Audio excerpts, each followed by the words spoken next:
If faith can move the mountains, let the mountains move. We come with expectations, waiting here for you.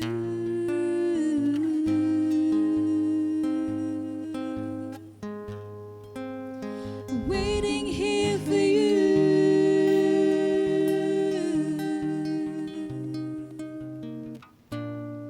You're the Lord of all creation, and still you know my heart. The author of salvation, you've loved us from the start.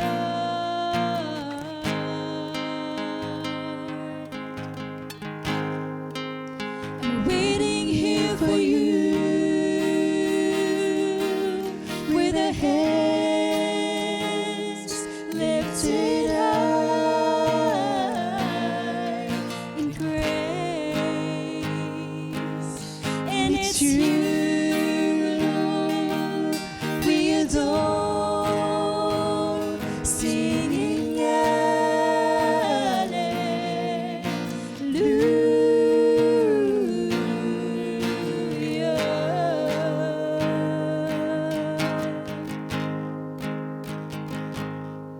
You were everything you promised. Your faithfulness is true, and we're desperate for your presence. All we need is you.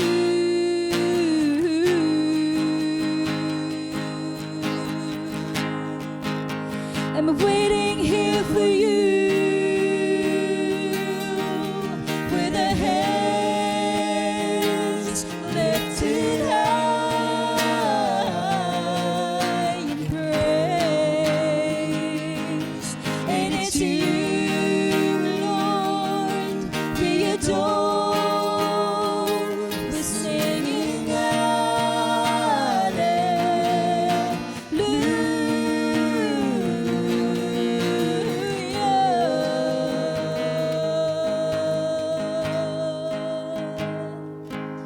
We will wait for you.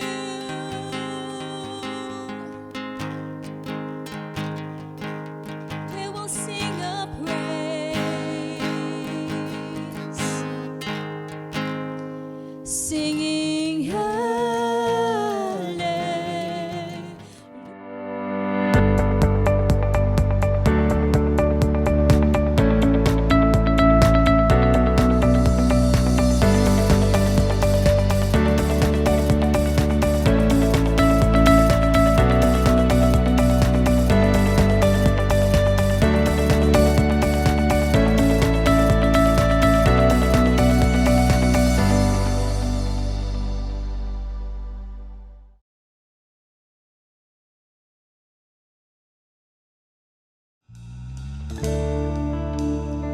Let's continue to worship our Lord. Let us welcome the Holy Spirit in this place. Wherever we are, whatever we are doing right now, let us set aside all the distractions. Let's welcome the presence of the Lord. And let this song be our prayer.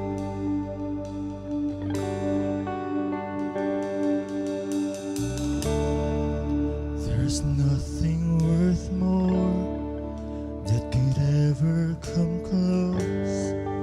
Nothing can compare. You're all living hope. We sing your presence, Lord. Your presence, Lord. I've tasted it.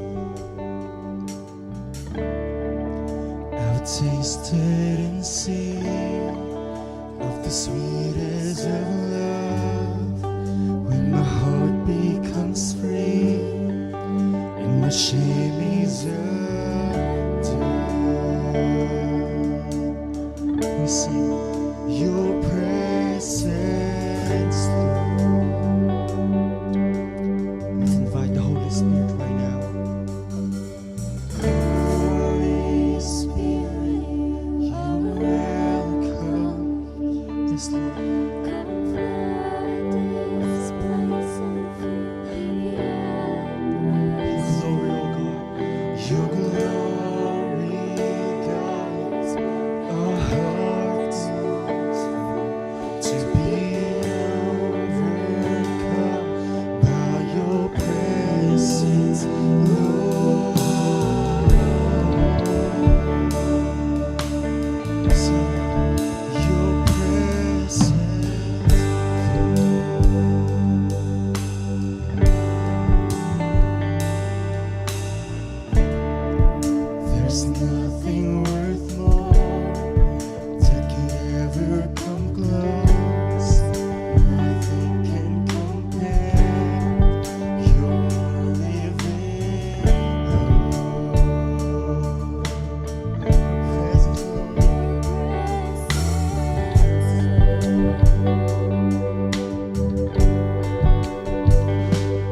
Let us experience the glory of your goodness. Let us become more aware of your presence. Let us experience the glory of your good. Let us become more aware of your presence. Let us experience the glory of your good. We sing, let us become more aware of your presence. let us experience the glory of your good. We sing, let us become more aware of your presence. Let us experience the glory of your good. Let us become more aware of your presence. Let us experience the glory of your good. Holy Spirit, you are welcome. We sing, come flood this place and fill the atmosphere. Your glory, God, is what our hearts long for. To be overcome by your presence. For the last time we sing, Holy Spirit, you are. Let's welcome the Holy Spirit right now. Come flood this place. Yes, Lord. It is our prayer, oh God. God, this is what our hearts long for. To be overcome by your presence, Lord. Thank you, oh God. We welcome you in this place, Holy Spirit.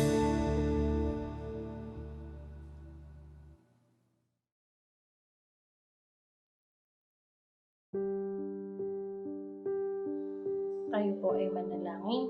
Panginoon, minsan pa nagpapasalamat po kami sa araw na ito. Salamat po, Panginoon, sa sambahan namin ngayong umaga. Dalangin po namin, Panginoong Diyos, na patuloy niyo pong samahan ang bawat isa sa amin. O Banal na Espiritu, iniimbitahan ka po namin sa buong pagsambang ito.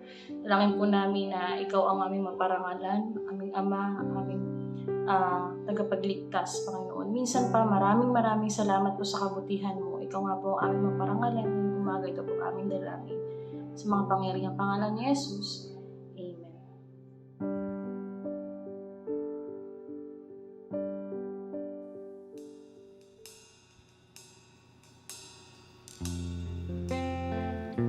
Let us praise our God this moment.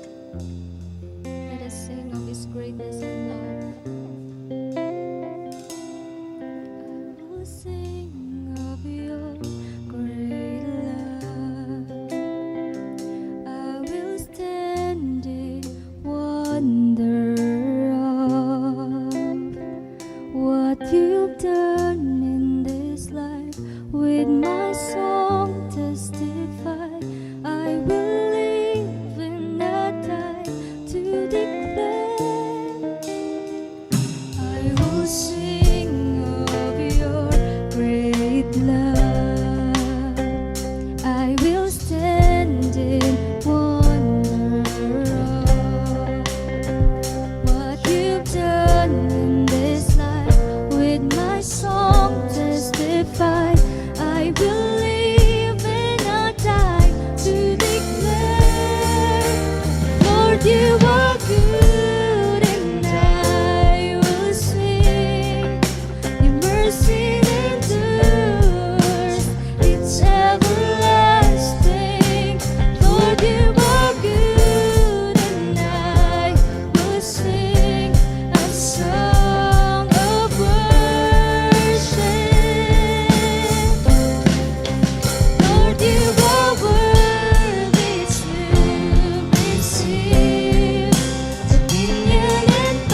will sing of your goodness. I will sing of your grace.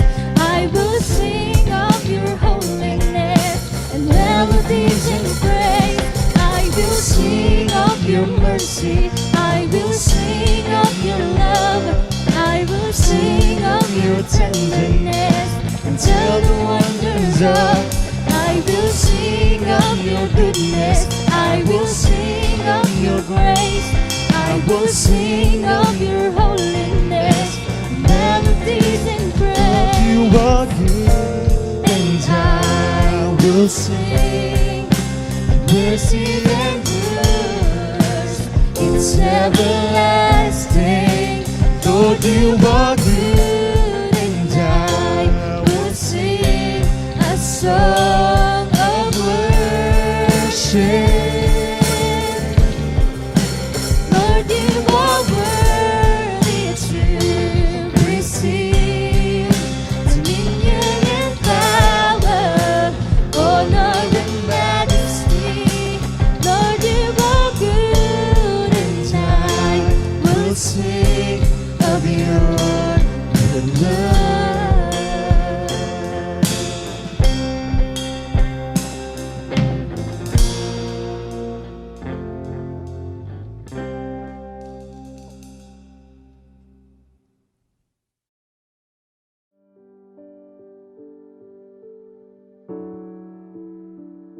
Isang magandang mapagpalang umaga po sa bawat isa. Samahan niyo po ako sa panalangin. Manalangin po tayo. Amang banal na may likha ng langit at ang lupa, sa matamis na pangalan ng iyong bugtong na anak na si Jesucristo at sa pakikisama ng banal na Espiritu Santo, kami po ay nagpapasalamat at nagpupuri sa iyo, amang banal, sa umagang ito na kung saan binigyan mo kami, Panginoong Diyos, ng pagkakataon upang muling makalapit sa inyo, Ama, sa pamamagitan ng aming sama-samang panalangin. Panginoon, maraming salamat po, Panginoon, sa buhay na ipinagkaloob mo sa amin. Maraming salamat, Panginoong Diyos, sa kagalingan na patuloy mong pinagkakaloob sa amin. Pinupuri ka namin, Panginoong Diyos, sa iyong katapatan sa bawat isa sa amin. Pinupuri ka namin, Amang Banal, sa iyong kadakilaan, sa iyong walang hanggang pag-ibig na patuloy mong pinadadama sa bawat isa sa amin. Amang Banal, tunay po, O Diyos, na ang lahat ng ito, Amang Banal, ay tinakda mo sa aming buhay upang ikaw ay pasalamatan, papurihan, sambahin ka namin sa Espiritu at katotohanan. Maparangalan ka namin, lalong-lalo na sa umagang ito, Ama, kung saan, Panginoong Diyos, kami ay sama-samang magpupuri at magpapasalamat sa iyo sapagkat ikaw lamang may karapatang tumanggap ng aming papuri at pasasalamat. Amang Banal, minsan pa, O Diyos, ipinagkakatiwala namin sa inyo ang araw na ito na kung saan, Panginoon, ang lahat po ng pinagkatiwalaan ninyo ng iyong banal na salita, ang lahat ng pinagkatiwalaan ninyo ng gampanin upang gampanin ito, Amang Banal, ayon sa iyong kalooban. Naway tulungan mo kami, Amang Banal, na magampanan namin ng ayon sa iyong kalooban at kalugod-lugod sa iyo ang lahat ng ito, Amang Banal. Pinupuri ka namin, Ama, pinasasalamatan ka namin sa iyong walang hanggang kagalingan na patuloy niyong pinagkakaloob sa amin. Sa mga biyaya ninyo na aming tinatamasa, Panginoong Diyos, sa kalakasan, kalusugan, sapat na pangunawa at kaalaman na patuloy niyong pinagkakaloob sa amin, Amang Banal. Tunay po, O Diyos, na kayo lamang ang tanging Diyos na aming pinaglilingkuran. Kaya sa umagang ito, Amang Banal, tulungan mo kami, Ama, sa aming pagganap ng aming gampanin, naway maging kalugod-lugod sa iyo ang lahat ng aming gagawin ayon sa iyong kalooban. Kaya, Amang Banal, sa oras na ito, Panginoon, inihiling namin ang inyong pagkilos sa buhay ng bawat isa sa amin, Amang Banal. Sa aming pakikinig ng iyong banal na salita, na ihatid sa amin ng pastor na pinagkatiwalaan ninyo. Panginoon, tulungan mo kami, Ama, na maunawaan ito ng lubos. At Panginoon, tumanim sa aming isipan, sa aming puso, at higit sa lahat, may sa buhay ng bawat isa sa amin, Ama. Maraming salamat po sa umagang ito. At hinihiling namin ang katagumpayan ng lahat na ito sa matamis na pangalan ng iyong bugtong na anak na si Jesucristo. Ang lahat po ay magsabi ng Amen.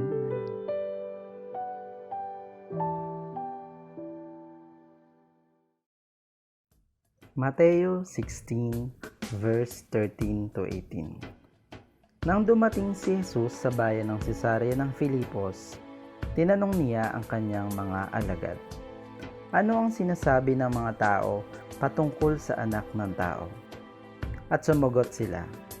Ang sabi po ng ilan, kayo si Juan na tagapagbautismo. Sabi po naman ng iba, kayo si Elias. At may nagsasabi pong kayo si Jeremias o isa sa mga propeta. Tinanong uli sila ni Jesus, ngunit para sa inyo, sino ako? Sumagot si Simon Pedro, kayo po ang Kristo, ang anak ng Diyos na buhay. Sinabi sa kanya ni Jesus, mapalad ka, Simon na anak ni Jonas, sapagkat ang katotohanan ito'y hindi inihayag sa inyo ng sino mang tao, kundi ng aking Ama na nasa langit. At sinasabi ko sa iyo, ikaw ay Pedro, at sa ibabaw ng batong ito ay itatayo ko ang aking iglesia, at ang pintuan ng daigdig ng mga patay ay hindi magtatagumpay laban sa kanya.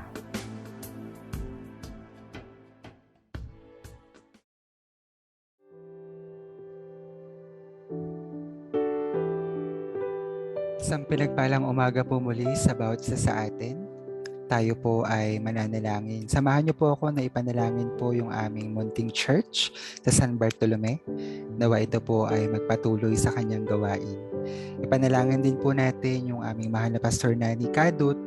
Nawa ang kanya pong buhay patuloy na pag-ingatan ng ating Panginoon. Patuloy po siyang i-empower upang patuloy po niyang magampanan yung kanyang gampanin.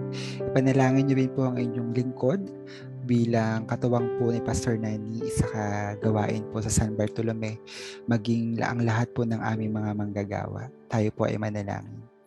Panginoon, una po sa lahat, nagpapasalamat po kami dahil kahit nasa gitna po kami ng pandemic, ay tunay po na napakarami pa ring bagay na dapat po namin ipagpasalamat. Unang-una na po yung ginagawa po ninyong pag-iingat sa aming mga buhay sa bawat araw, Panginoon. Salamat din po sa lahat ng mga pagpapala at biyaya na patuloy po naming tinatanggap mula sa inyo na sapat po sa lahat ng aming mga pangangailangan. Salamat po sa kalakasan, sa kalusugan, sa lahat ng mga bagay, Panginoon, na kahit hindi namin napapansin pero ginagawa mo. Salamat, Panginoon. Salamat din po sa masaganang habag na palagi pong nakalaan sa bawat araw ng aming mga buhay. Papasalamat din po kami sa opportunity na maipanalangin po yung aming munting church sa San Bartolome. Dalangin po namin, Panginoon, na ito po ay magpatuloy sa kanyang gawain. Bagamat sa ngayon, kami po ay natigil sa aming gawain dahil kailangan po naming sundin yung mga health protocols, Panginoon, upang ang lahat ng mga anak mo doon ay maging ligtas at hindi magkaroon ng COVID, Panginoon. Pero we look forward na kapag okay na po ang lahat, kapag pwede na po kami bumalik sa aming physical worship, kami po ay makakabalik. Sa ngayon, Panginoon, ang amin pong magagawa lang sa ngayon ay ipagkatiwala sa inyo, Panginoon, yung aming church, ang aming gawain, na kapag okay na po ang lahat, luluubin mo po na ang bawat isa sa amin ay makakabalik po at mag-worship po kami ng sama-sama sa San Bartolome, Panginoon. Salamat din po sa opportunity na may panalangin po, Panginoon, yung aming mahal na Pastor Nani Kadut. Ngayong umaga, Panginoon, dalangin po namin na patuloy niyo pong pagpalain yung kanyang buhay, sampu ng kanyang sambahayan. Bigyan mo po siya ng kalakasan, Panginoon. Huwag niyo po siyang hayaan na magkaroon ng COVID upang makapagpatuloy po siya sa kanyang gawain, Panginoon. Sa bawat araw ng kanyang buhay, bigyan mo siya ng karunungan, Panginoon, na magagamit niya sa pag-prepare ng kanyang message, Panginoon, sa paggawa ng devotion, Panginoon, tuwing umaga. Dalangin po namin, Lord, na bigyan mo siya ng mahabang buhay upang mahabang panahon pa namin po siya makakasama sa Blessed in Christ San Bartolome. Nagpapasalamat po kami, Lord, sa kanyang buhay, sa kanyang katapatan, sa kanyang kasipagan, at sa kanyang pagmamahal, sa kanyang gawain, Panginoon. Tuloy po namin pinapanalangin din sa inyo, Panginoon, ang lahat ng aming mga manggagawa, Panginoon, maging ang aming worship team. Dalangin po namin, Panginoon, na kahit nasa gitna kami ng pandemic, ang bawat isa ay magpapatuloy, Panginoon. Hindi ito magiging dahilan upang kami po ay magupo dahil lang may COVID-19, Panginoon. Bagkus, ang pangyayaring ito, Panginoon, ay maging motibasyon ng bawat isa upang patuloy na maging mainit, upang patuloy na maging maalab, Panginoon, sa aming paglilingkod sa inyo, Panginoon. Naniniwala po kami na ang COVID-19, Panginoon, itong pandemic ay pagsubok lamang, Panginoon. Ito po ay matatapos din. Nagtitiwala po kami, Lord, na mayroon kang magandang plano. Bakit mo niloob, Panginoon, na maranasan po namin itong pandemic na to, Panginoon. At naniniwala po kami na anuman yung reason mo, Panginoon, dahilan sa pagpaparana sa amin ng pandemic, naniniwala po kami na ito po ay may mabuting dulot din sa bawat isa sa amin, Panginoon. Salamat po, Lord, sa pagkakataon na maipanalangin sa inyo ang aming munting church, ang aming mahal na Pastor Nani Kadot, maging lahat ng mga manggagawa namin. Sa inyo po namin pinagkakatiwala ang aming mga ipinalangin sa inyo, Panginoon, at kiniklaim po namin na ang mga ito ay inyo na pong sinagot. Salamat po, Panginoon, sa inyo pong aming papuri at pasasalamat sa tanging pangalan ng Panginoong Jesus. Amen.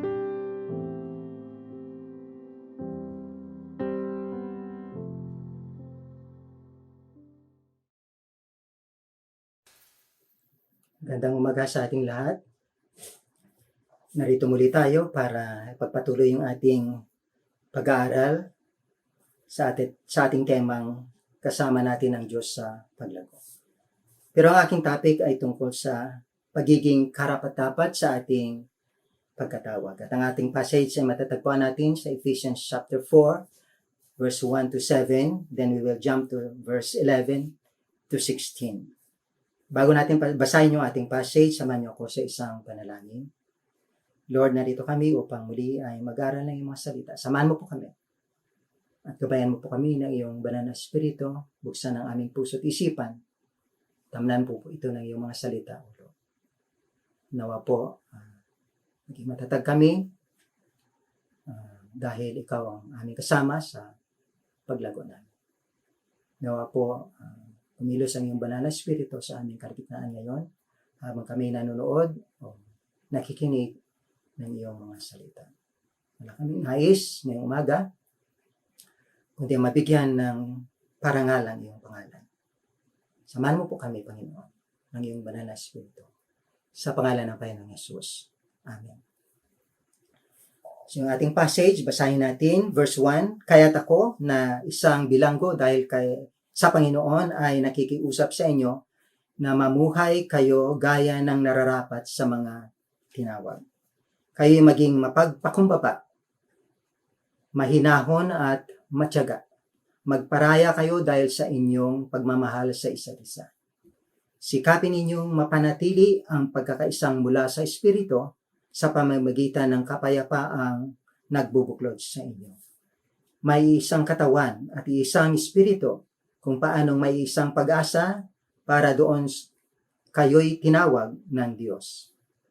May isang Panginoon, isang pananampalataya, at isang bautismo. Isang Diyos at Ama nating lahat. Siya ay higit sa lahat, kumikilos sa lahat, at nananatili sa lahat.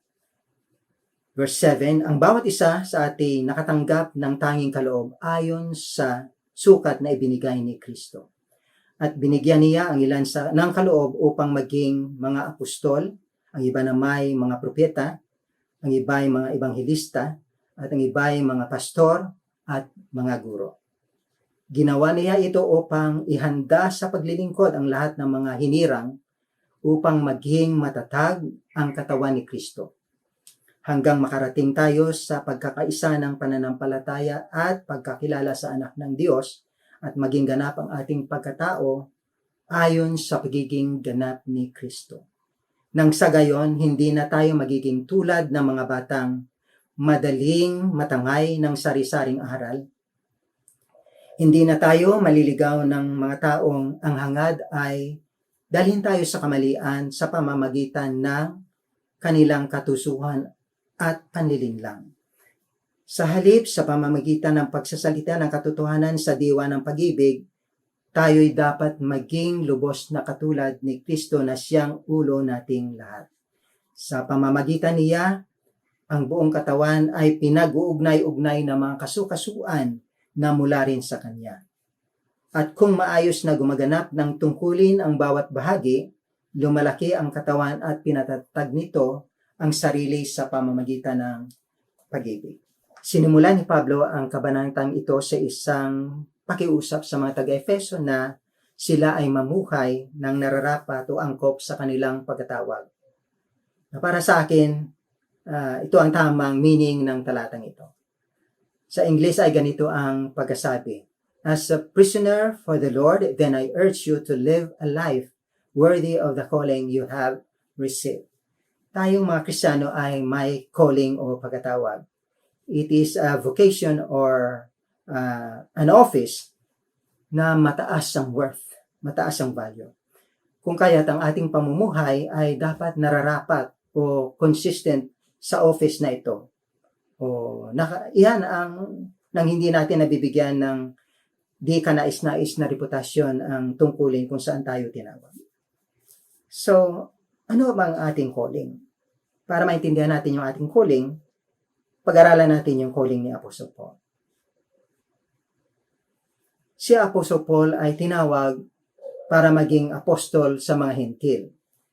He was commissioned by God to preach the gospel of salvation in Christ.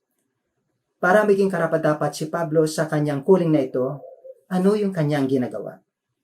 Sabi niya sa 1 Corinthians 9:27, "But I disciplined my body and keep it under control, lest after preaching to others, I myself should be disqualified." Ano ang pinupunto ni Apostol Pablo rito? Sinisikap ni Pablo na supilin ang nasa ng kanyang laman upang maging consistent ang kanyang pamumuhay sa kanyang itinuturo sa mga Hentil. Dahil kung maging failure siya sa aspetong ito, he will not be able to win the Gentiles to Christ. In his own term, he disqualified himself for being morally inconsistent with his high calling. So my question now this morning is, what is our calling? What then is our calling? Initially, our calling was to become children of God who behave like children of the kingdom. But this does not end here. We are expected to become mature or attaining to the whole measure of the fullness of Christ, ayon sa verse 13. Sa Tagalog, at maging ganap ang ating pagkatao ayon sa pagiging ganap ni Kristo. So dito, ang model at standard ng ating maturity ay ang buhay ng Panginoong Hesus ayon sa verse 15.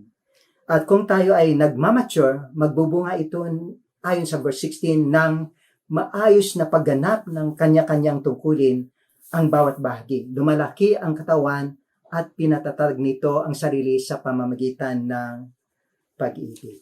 Ayon sa verse 15 ito. So, ang tanong mga kapatid ay paano natin gagawin ito? How are we to live a life worthy of the calling? So, we'll go back to verse 2 and 3. Doon ay nabanggit na tayo ay dapat maging mapagpakumbaba. We should be humble. Hindi natin nanaisin na laging tayo ang sikat o laging tayo yung naka-highlight. Yung sarili natin yung laging nakikita. Dapat daw tayo maging mahinahon o gentle. Hindi rough ang pag-ugali and not easily provoked. Maging matyaga, hindi basta naiinip, kayang maghintay na matagal. Ang magandang halimbawa rito ay ang katyagaan ng isang magsasaka na mula ng kanyang linangin ang lupa, mula ng kanyang araruhin ito, linisin, at tamnan ay buong tiyaga niya itong dinadamuhan hanggang sa mamunga. Ganun katyaga ang isang magsasaka. And according to Paul, we need to be patient. No? Patience is one ingredient in making ourselves worthy of our calling. Maging mapagparaya. Hindi natin ini-insist yung ating karapatan. At nagbibigay tayo ng pagkakataon sa iba. No? Even though we deserve to be first or to have the right, ibinibigay natin ito sa iba. Binibigyan natin ng pagkakataon yung nakikita nating may potential na magamit ng Panginoon. Maging mapagpanatili ng pagkakaisa, unity. Regardless of our differences, unity is possible because it is already with the believers, according to this passage. What is needed is to maintain that unity through peace that unites all believers, according to verse 3. Unity and peace, mga kapatid, ay mga mahalagang ingrediente in living our life worthy of our calling and in fulfilling our mission, because we have a common ground for working together in the body of Christ. This is the idea that Paul is trying to communicate when he emphasized that there is one body, there is one spirit, one hope, one Lord, one faith, and one baptism, one God and Father of all. We have one thing in common, so we can have peace and unity while we build up the body of Christ, because without peace and unity, it would be impossible to build up the body of Christ. And for the church to grow, ano yung ginawa ng Panginoong Jesus? Ayon sa ating talatang nabasa, God or Christ endowed us with spiritual gifts for the building of the body of Christ. Mababasa natin ito sa verse 7 and 11. So for the building of the body of Christ, Jesus apportioned gifts to the church. God endowed some members of His body spiritual gifts such as apostles, being apostles, prophets, evangelists, pastors, and teachers. These offices were foundational in the sense that they were the ones who laid the foundation of the church. Sila yung nagsimula sa iglesia sa kanilang mga turo. Ano ba yung apostol? Ang apostol ay yung ipinadala ng Diyos. Yung ibig sabihin ng apostol ay sent by God. Mga emisyaryo sila o mga ambasador na sinugo ng Diyos para dalhin ang mensahe sa mundo. Ang mga propeta naman ay yung mga preacher na walang Biblia. Direktang ipinapahayag nila ang salita ng Diyos, ang mensahe ng Diyos sa pamamagitan ng banal na Espiritu. Samantala, yung mga ebanghelista naman ay mga tapagdala ng mensahe ng Diyos sa mga hindi pa mga ligtas. And pastor and teacher is one who nurtures those who come in the church. He is the one who shepherds the flock sa pamagitan ng preaching at saka teaching. Ilan-ilan na ito mga kapatid na sa mga kaloob na ibigay ng Diyos sa iglesia.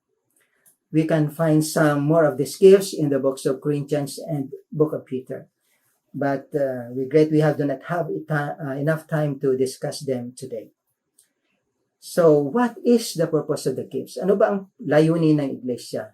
According to verse 12 and 13. Ang layunin ay upang ihanda sa paglilingkod ang mga hinirang. Service.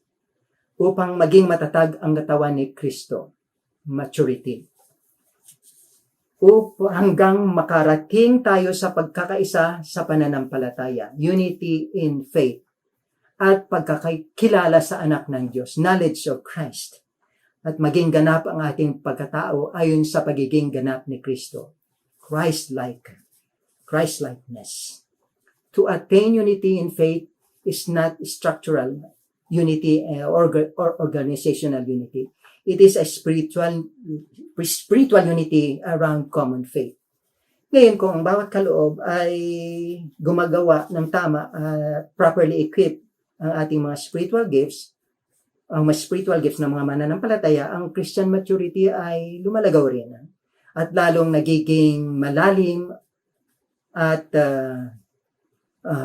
intimate ang ating karanasan at relasyon sa Diyos.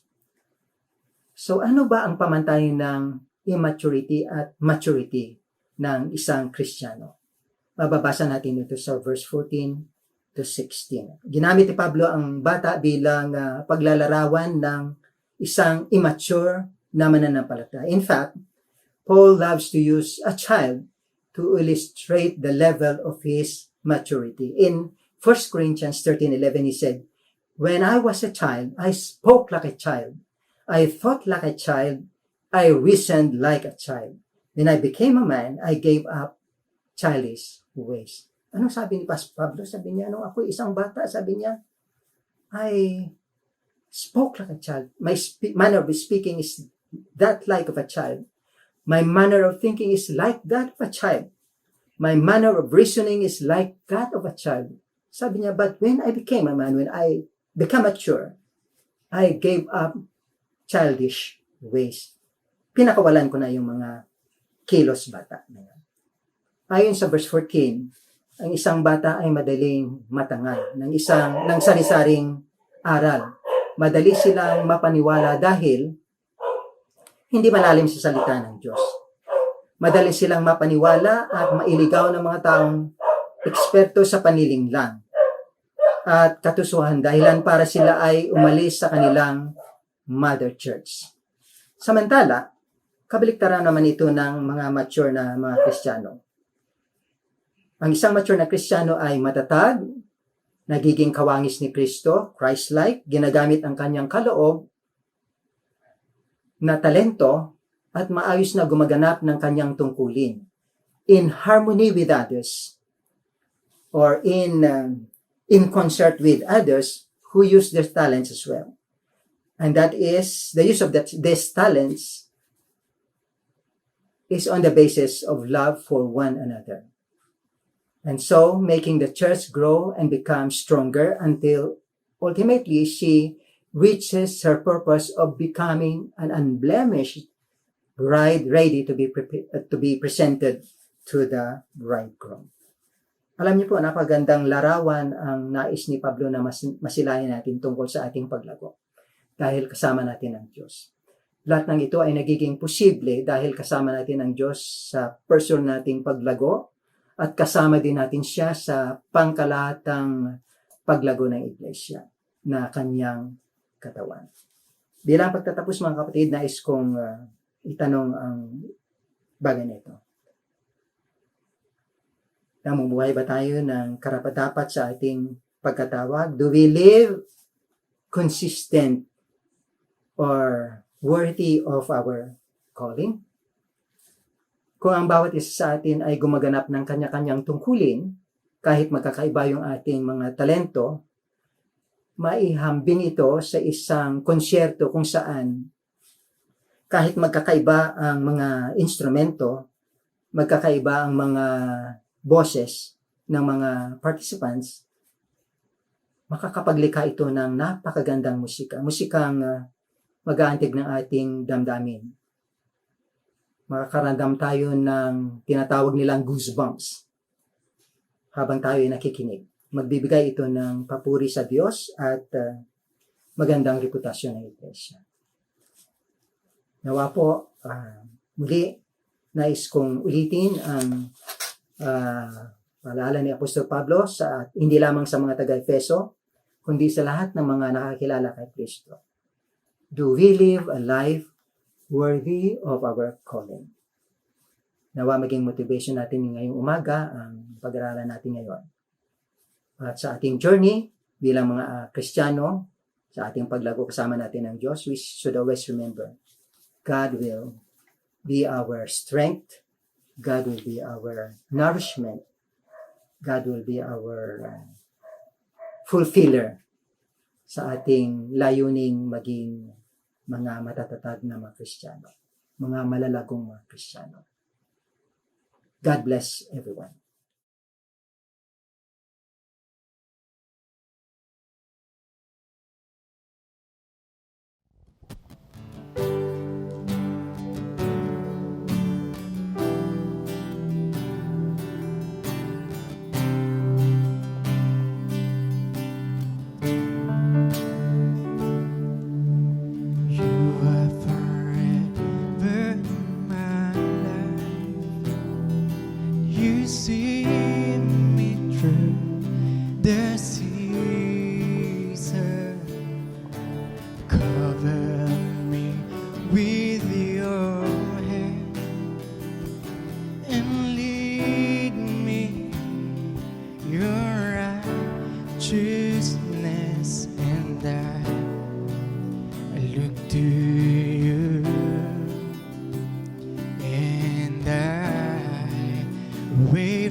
For your faithfulness to me.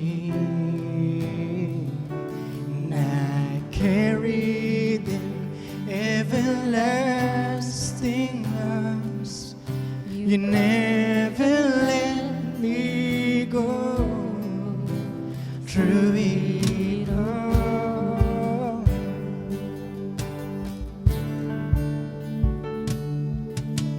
You are forever in my life. You see me through the seasons. Cover me with your hands and lead me in your righteousness, and I look to you, and I wait on you.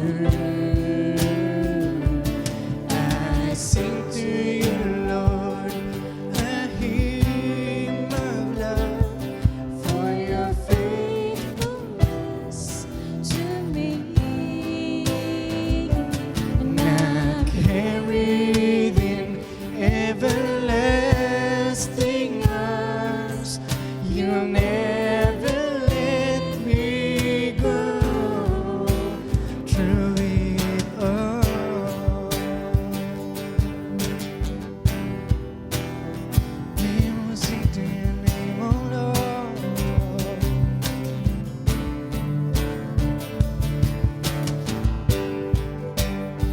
Oh, we worship you. Sama-sama po natin. Hallelujah to the name of the Lord. Hallelujah.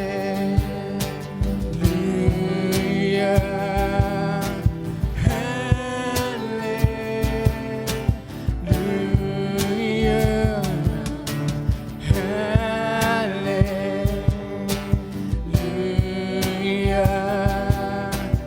Hallelujah. We'll sing hallelujah.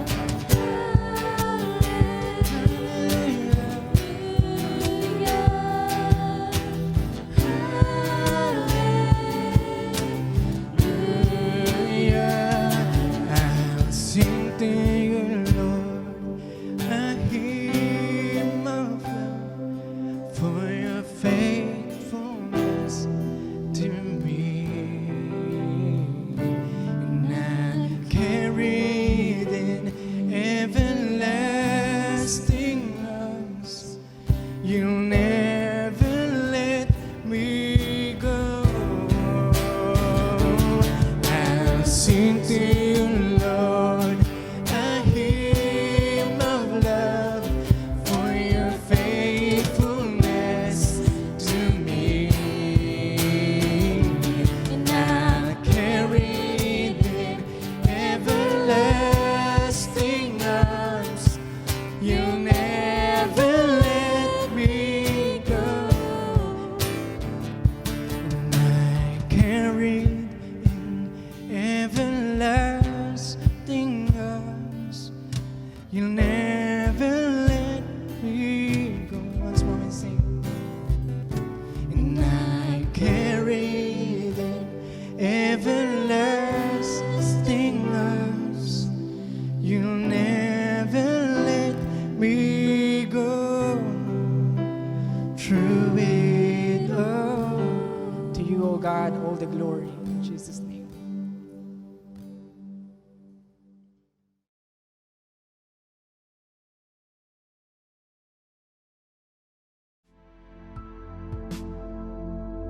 Pahayag 7, verses 9 to 12.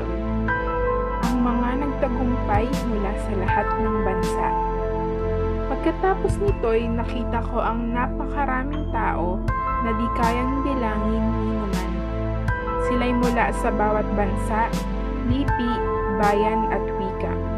Nakatayo sila sa harap ng trono at ng kordero, nakadamit ng puti at may hawak na mga palaspas.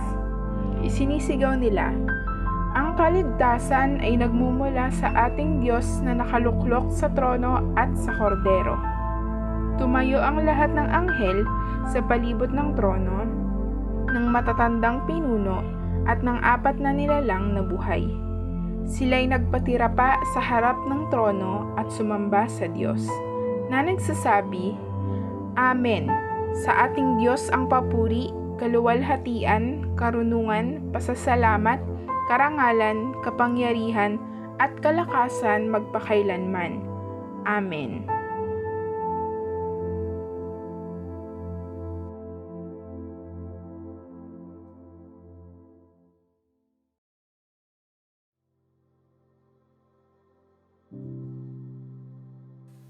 Bilang pangwakas na panalangin, samahan niyo po ako. Panginoon, salamat po sa iyong paggabay, sa iyong pagsama, sa iyong pagtuturo ngayong umaga.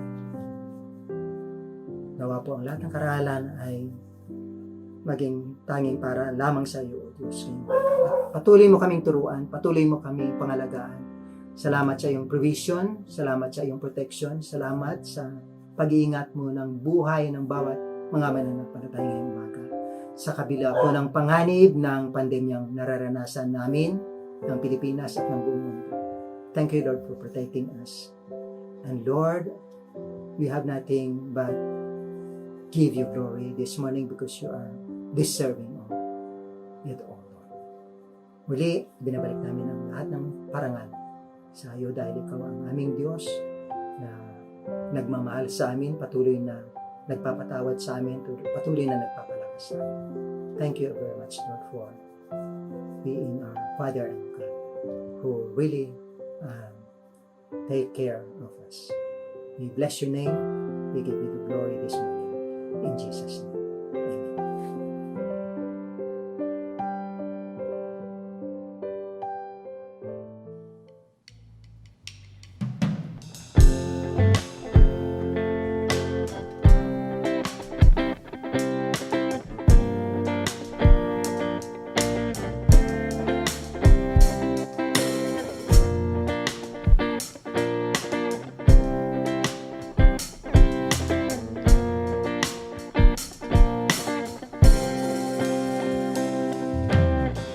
I come before you today. There's just one thing that I want to say. Thank you, Lord. Thank you, Lord, for all you've given to me. All the blessings that I cannot see. Thank you, Lord. We sing thank you, Lord. Thank you, Lord. With a grateful heart, with a song of praise, with an outstretched arm, I will bless your name. Thank you, Lord. I just wanna thank you, Lord. Thank you, Lord. Thank you, Lord. I just wanna thank you, Lord. Thank you, Lord.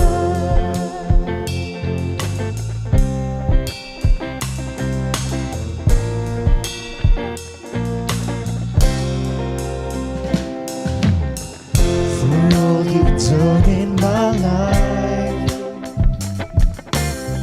you took my darkness and gave me your light. Thank you, Lord. Thank you, Lord. You took my sin and my shame. You took my sickness and healed all my pain. Thank you, Lord. Thank you, Lord. With a grateful heart, with a grateful heart, with a song of praise, with an outstretched arm, I will bless your name.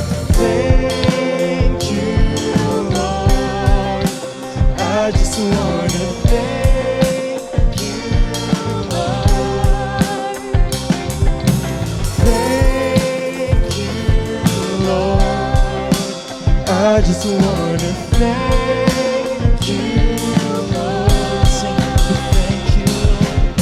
Thank you, Lord. I just wanna thank